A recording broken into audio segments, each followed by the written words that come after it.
scale this brand a little bit. We've launched it in Monarch and the Milkweed specifically. We've got a couple small wholesale accounts in Burlington, but I'd really love to expand this brand and build on it because I think there's a lot of opportunity here. And he invited me to come along and help with that. And so I really helped expand the network in Vermont, as I had a pretty good Rolodex of folks from working in the booze biz and knowing people all over the place. And, we get maybe 6 months in, we really kind of find our stride, and then boom, COVID. And we really had to pivot the Milkweed business. We lost half of our wholesale accounts because they closed either permanently or at least temporarily. We had to launch online sales, which to that point we hadn't even considered. I had to start shipping everything and just changing the way that we did the business. And to Andrew's point, it really gave us an opportunity to dial into what made Milkweed, what the value of the brand was, and how we can leverage that to build a business, essentially, get it started as a passion project. And then COVID closed Monarch and the Milkweed, and it's like, oh, all of a sudden, this is all we have. And we need to work on how we can best squeeze the most amount of juice out of this, which went very well. And we were able to build this really cool brand with a little bit of recognition, regionally and nationally. We shipped to a bunch of states, and it was a really unique growing period for Milkweed. And we like to use the Monarch and Milkweed kind of life cycle terminology or phrasing when talking about the stages of Milkweed, because it kind of went from this little passion project in this cute little fine diner to the lifeblood of this business to now this incredibly scalable brand with incredibly strong roots based in Vermont, and has given us this really wonderful platform with which to go into kind of all kinds of categories of edible and scale with the partners that would appreciate the value add that is a kind of Vermont-based brand with integrity and creativity and whimsicality. And so, although COVID was a huge period of the Monarch and the Milkweed life cycle, it was difficult. It provided, as Andrew said, significant silver linings to give us a launching pad to where we are today. I will also add that Monarch and the Milkweed, in hindsight, has been the living room of Milkweed. Will just told us that we met there. I mean, I've hosted every business meeting and every partnership and handshake. It all began there, and all of our networks, all of our innovations and designs and production and the basement kitchen and distribution and shipping and everything has started and lived in that living room that was Monarch and the Milkweed until late last year.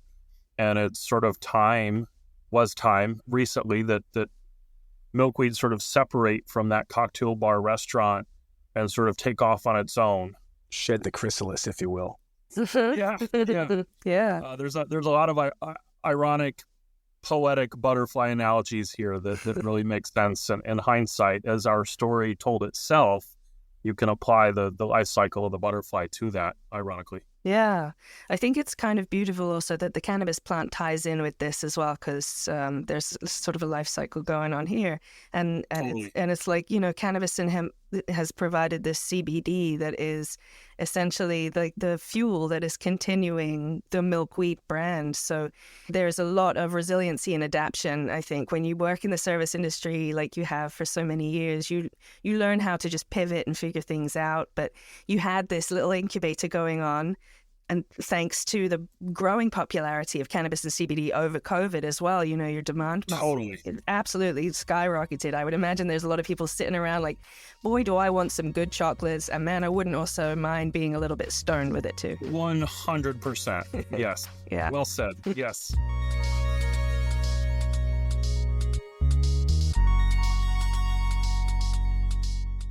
So do you think that this is something that now you can really incubate by itself and grow it into something bigger and better? What do you have as sort of a vision for the future of this? Yeah, the answer is yeah, absolutely. I think we've seen a lot of really wonderful brands come out of Vermont utilizing the Vermont kind of identity in the quality of their product. And I think a lot of people associate these Vermont brands with high quality and high integrity and intentionality with ingredients that come from Vermont. Farm to table is cliche at this point, but we really do represent it here without a hitch. It's difficult to go about your day in a way that isn't a Vermont way. I know that isn't totally perfectly said, but no, we know what you mean. Yeah, very unique, very in touch with the land place that really lends itself very well to chocolates and confections and food and products and makers. It's a fascinating and very lovely place to work on and launch and nurture our brand that was born here. So yeah, we'll be leveraging all of those local connections we have and that kind of ethos, that community that surrounds us, primarily focusing on launching adult use confections in Vermont in the next couple of weeks, actually. We already have what we're calling the Milkweed Research Series available in Massachusetts in select dispensaries. That was kind of like, hey, let's see how the brand plays a little bit in Massachusetts in a new market and find the right partners that appreciate the value add that is the Milkweed brand and the Vermont identity, the Vermont foundation there. And so for now, the focus is Vermont and Massachusetts. But as things grow and expand and we find successful licensure partnerships, then we'll rock and roll and expand as wide as feels appropriate. And what do you think about the chance that you've gotten to innovate now with these new products? Andrew, I guess this is just something that you get to do and take your time to innovate new things now. Is that something that's still possible, or is this something that the flooding in Vermont has sort of impacted you and your kitchen? The flooding has impacted us, not in a direct, immediate way, thankfully. It's impacted Vermont significantly, the recent flooding that happened a couple months ago. That said, it's rained almost every day since then, and there's been even more flooding that hasn't really made top story news stuff. But it's given us a chance, just like, other traumas and tragedies happen throughout the world. It's given our community a chance to unite and come together and be there for each other and strengthen our networks and our friendships, our partnerships, our love for each other and our companies. And it's actually been pretty beautiful. So it might have been a pretty traumatic day or two or three. I don't mean to discount some of the very real long-term terrible negative effects that certain companies or people have had. But in terms of it affecting Milkweed directly or me or Will directly, that did not happen. And we've been able to strengthen our partnerships and friendships with the ones that we love here in Vermont. It's been a time of sort of review and thankfulness that we're all here together in this little state. To touch on your question about kind of the development and the lack of physical space that Milkweed now inhabits, I've got kind of two pieces to say on that. One, when we were working with CBD, we've always been proponents or even evangelists of full spectrum cannabis extracts. We've always loved the full entourage effect of what cannabis can bring to you. And when we were working with hemp, that included the THC aspect and the psychoactive component of the cannabis experience. And that was a lot of the value add, I think, for many of our customers at that point. But we were working with limited resources because obviously hemp is hemp. People are not paying as much attention to hemp extracts as they are to marijuana extracts. And so we basically got whatever full spectrum extracts we could from our great partners here in Vermont.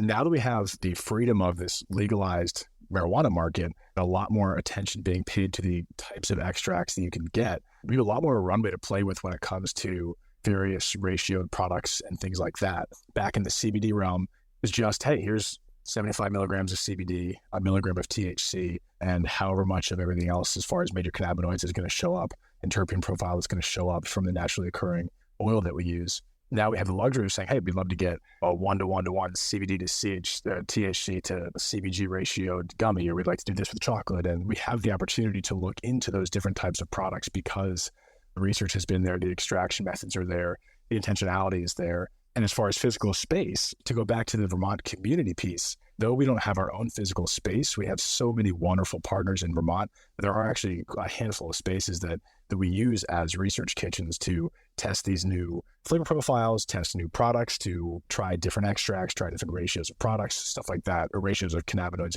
And it's been a fun 6 months for Andrew and I and kind of the handful of people that have been helping us put this brand together as we enter the next phase, because there's so much more available to us as far as a market, as far as extractions, as far as technology.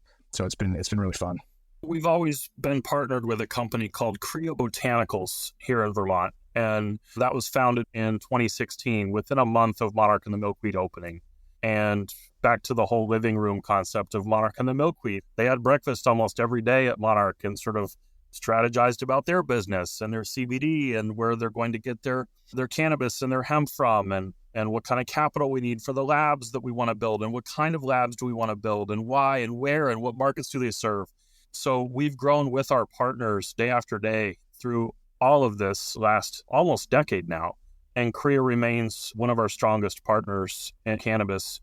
and they can help me design the exact confection that we want. And back to like sort of what Will said in terms of ideal ratios of different cannabinoid profiles, live rosin, getting into some strain specific ratios early next year. They've really worked out to be a beautiful, lovely partner for us.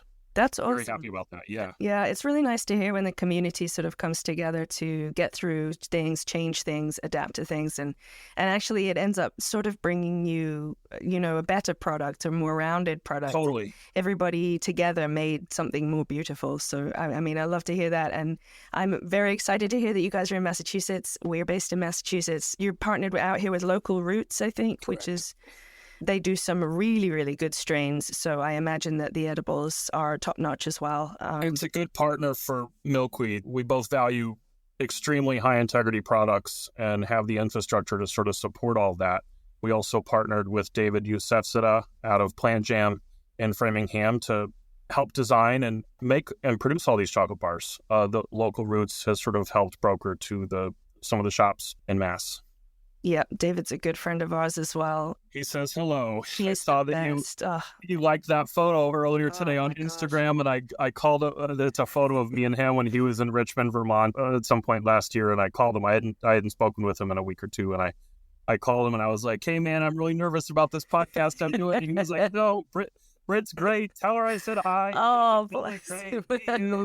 Don't worry about things. Yeah. Oh, my. Yeah. That's very good advice. He's a lovely fella. Yes, he's been on the show a few years ago. He has some bomb ice cream. Oh, my God. Oh, yeah. Yeah, so Plant Jam and Cloud Creamery. And ironically, he and I both worked for Jean-Georges in New York City and outside of New York City at points and never crossed paths.